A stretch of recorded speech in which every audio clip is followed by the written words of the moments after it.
No exemplo anterior, nós vimos um caso onde a corrente era distribuída uniformemente dentro do fio condutor e essa característica, então, da distribuição de corrente, da densidade de corrente no interior do fio, fazia com que o campo magnético crescesse linearmente até a borda do fio e depois decaísse. Esse caso da corrente distribuída uniformemente é o que ocorre quando nós temos uma corrente constante. Tá? O caso que eu vou trazer agora é um exemplo, talvez pouco realista, né? Ele não é tão...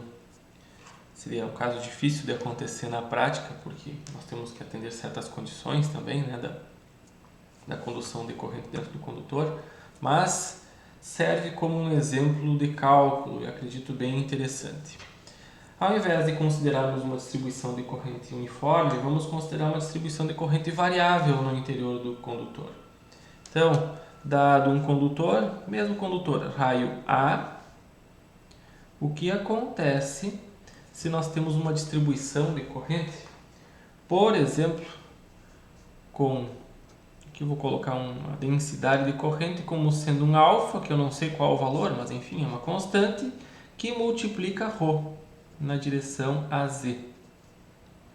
Quais as consequências disso? Bom, quando ρ é igual a zero, densidade de corrente é zero. Quando ρ é igual a densidade de corrente vai ser um valor máximo. Então é como se aqui dentro do condutor nós tivéssemos algo mais ou menos assim. Densidades de corrente maiores quando nos aproximamos da borda, densidade de corrente menor quando nos aproximamos aqui do centro. Né? Então, dado um J com essa distribuição, e claro, uma corrente total, mais uma vez I, que nós podemos inclusive achar a relação do alfa com o I, qual é o valor do campo magnético para regiões internas ao condutor e regiões externas ao condutor? Então, para ρ menor do que A e ρ maior do que A. Então, vamos lá. Para ρ menor do que A, o procedimento é o mesmo. Nós, conhecendo com antecedência a direção da corrente e a direção do campo magnético, nós traçamos um caminho amperiano para ρ menor do que A e calculamos a lei de Ampère, isolando o termo de campo magnético e rearranjando os termos de forma a calcularmos qual o valor do campo. Eu não vou repetir aqui todo o passo a passo, já vou direto para a lei de Ampère. A lei de Ampère diz o quê? Que a integral de caminho fechado de H escalar dl é igual à corrente total envolvida pelo caminho. Qual a corrente total envolvida pelo caminho nesse caso? Dado um raio menor do que A, a corrente total envolvida é a corrente que passa nessa região. Que valor ela tem? Temos que calcular. Nós só sabemos qual o valor da corrente total. A corrente que passa aqui dentro, nós só temos a informação da densidade de corrente em ampere por metro quadrado. Então,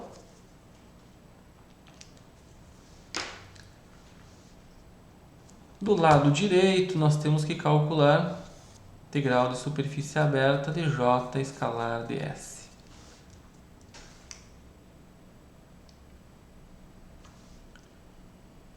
Do lado esquerdo, H escalar dl vai resultar em Hφ 2π vezes ρ. Então, 2π do resultado da integral e ρ que sai lá do elemento dl aqui. Do lado direito, do lado direito nós temos que calcular essa integral de 0 a 2π, de 0 a ρ, alfa, ρ, direção AZ, ρ de ρ, de φ, direção AZ. Então aqui é o ds e aqui é o j.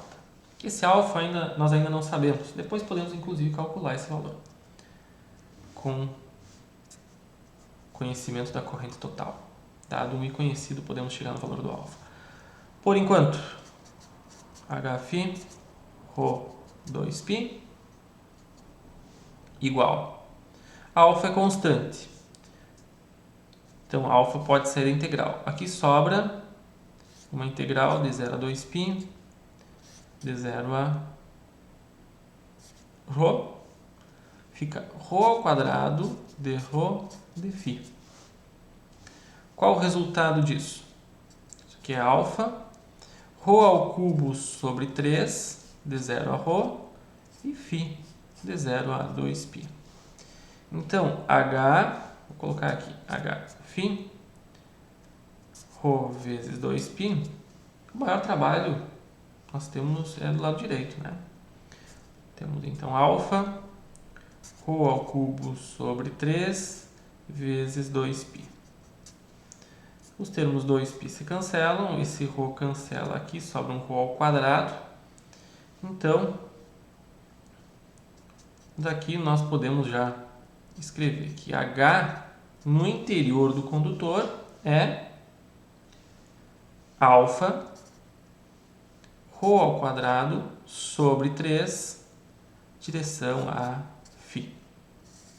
Então esse é o valor do campo no interior do fio. O campo cresce ao quadrado. Por quê? Porque a densidade de corrente cresce linearmente. Então vejam essa relação bem interessante. Antes tínhamos um valor constante na densidade de corrente que implicava em um crescimento linear do campo. Aqui o crescimento é linear da densidade de corrente e o crescimento quadrático do campo no interior do fio. E fora do condutor, para ρ maior do que A, se nós temos o valor da corrente, não precisamos nem calcular nada. Por quê? Porque a integral, aplicando a lei de Ampère, a integral de caminho fechado de H escalar de L é igual à corrente total envolvida pelo caminho fechado. Se nós traçarmos agora uma curva amperiana em torno ou num raio ρ maior do que A, a curva amperiana vai, por maior que ela seja, depois que o raio for maior do que A corrente não aumenta mais, a corrente é I. Então, isso aqui é igual a I. Não tem mais aumento da corrente. E com isso, então, vocês já conhecem a expressão do campo magnético, que é corrente sobre 2πρ direção a φ. Então, isso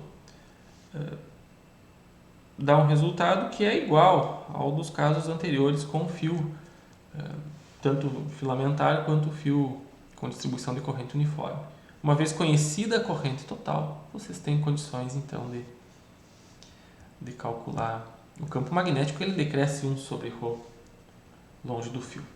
Mas qual é a relação entre a corrente total e a densidade de corrente? Esse alfa ainda não ficou muito esclarecido, né? Então vamos fazer aqui uma análise de como podemos relacionar essas duas grandezas. A corrente total é a integral de J escalar de S ao longo, então, de toda a superfície. Se considerarmos o raio igual a A, nós temos a corrente total que passa aqui dentro. Então, quem é J? J é alfa ρ a Z. Foi definido lá no início do problema. Produto escalar ρ de φ a Z. Quais são os limites de integração? Se nós considerarmos toda a seção transversal do fio, ρ vai de 0 até A e φ vai de 0 até 2π. Então aqui a corrente vai ser o quê? Alfa pode sair da integral ρ ao quadrado de Rho, de Φ, com Rho variando de 0 até A e Φ variando de 0 a 2π. Então aqui vai ficar alfa Rho ao cubo sobre 3, de 0 até A. Agora nós estamos calculando a corrente total, vezes Φ de 0 a 2π. Então daqui nós temos o seguinte, que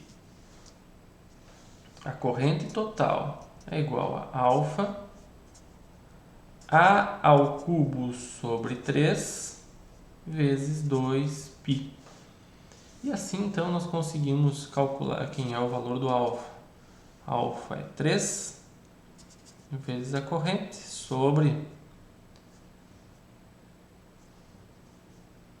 2π A ao cubo. Tá? Então, se vocês quiserem voltar na expressão do campo magnético no interior do condutor, basta substituir alfa aqui nessa expressão. Então, para Rho menor do que A, o campo magnético tem valor 3 vezes a corrente sobre 2π A ao cubo. Simplesmente copiei a expressão de alfa e agora multiplica Rho ao quadrado dividido por 3. Rho ao quadrado dividido por 3. Direção a φ. Então aqui mais uma simplificação. Vocês conseguem então chegar no valor em função da corrente total. Corrente sobre 2πA ao cubo. Isso é constante. E aqui então permanece a relação do quadrado do raio aparecendo aqui. Tá? Isso nos gera então um gráfico da intensidade do campo magnético em função da distância do fio. Então, até raio A, nós temos um crescimento do módulo do campo magnético. E esse crescimento é exponencial, ele é quadrático. Então, isso aqui é corrente sobre 2π A ao cubo, vezes Rho ao quadrado. Qual o valor máximo? O valor máximo ocorre quando Rho é igual a A. O Rho é igual a A, então fica corrente sobre 2π A. Então, o valor máximo aqui é corrente sobre 2π A. E, mais uma vez, o decréscimo já conhecido, que é corrente sobre 2π Rho. Então, fora do fio, o campo decresce numa proporção 1 sobre Rho dentro do fio. Devido a essa distribuição de corrente aqui, esse alfa Rho a Z, nós temos então esse crescimento quadrático aqui do campo. Tá? Isso dá uma ideia então de como o campo se comporta na região interna. Se vocês quiserem verificar mais uma vez qual é o rotacional dH, basta calcular isso aqui, vocês têm que recair naquela situação anterior. Tem que recair, então, vocês vão ter que chegar aqui dentro do condutor, J vai ser alfa vezes Rho, então 3 corrente sobre 2π A ao cubo, vezes Rho, na direção AZ. Então, dentro do condutor, vocês terão isso como resultado do rotacional de H. Calculando o rotacional em coordenadas cilíndricas dessa expressão, tem que chegar nesse valor. Calculando o rotacional em coordenadas cilíndricas do campo magnético fora do fio, o valor tem que ser 0. Então, também uma maneira de conferir se essa resposta está correta. Podemos fazer esse cálculo, não é muito complicado. Basta utilizarmos a expressão do rotacional do campo magnético em coordenadas cilíndricas. Então aqui fica a ρ que multiplica a φ, a z, derivadas parciais com relação a ρ, φ e z, componentes do campo. Nesse caso, corrente sobre 2πa ao cubo, na direção, multiplicando ρ ao quadrado na direção a φ. Então aqui fica corrente sobre 2π ao cubo e aqui um ρ ao quadrado. Falta multiplicar o ρ da expressão do rotacional. Podemos esquecer esse ρ. Então aqui vai ficar um ρ ao cubo. Vou estender as duas colunas para facilitar o cálculo desse determinante.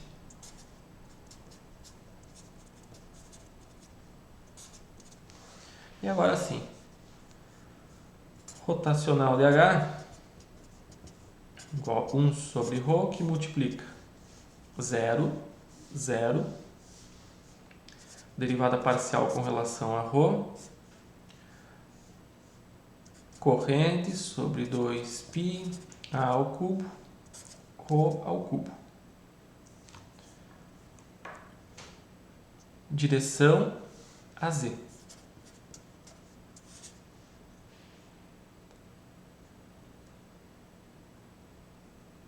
Menos, calculando a derivada no outro sentido, derivada parcial com relação a z, corrente sobre 2π ao cubo, multiplicando aqui ρ ao cubo, direção a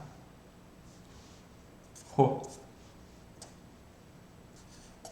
Então essa derivada aqui é zero, e essa outra derivada é uma derivada com relação a ρ. Então, rotacional de H é 1 sobre ρ, que multiplica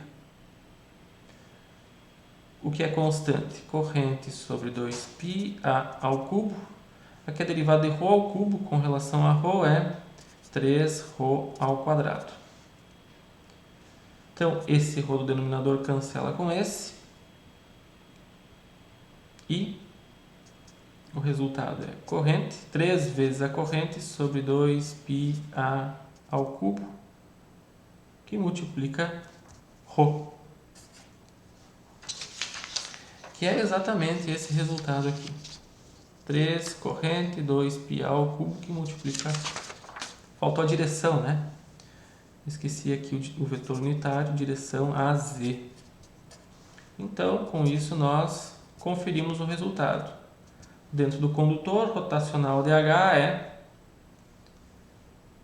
3 corrente total sobre 2πa ao cubo, ρ, direção a z, que na verdade é o nosso alfa ρ a z, que é igual a j.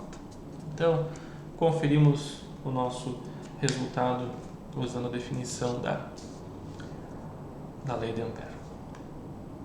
Então, para correntes distribuídas de maneira não uniforme, aplicamos o mesmo procedimento e chegamos a um cálculo de campo magnético tanto dentro quanto fora do condutor.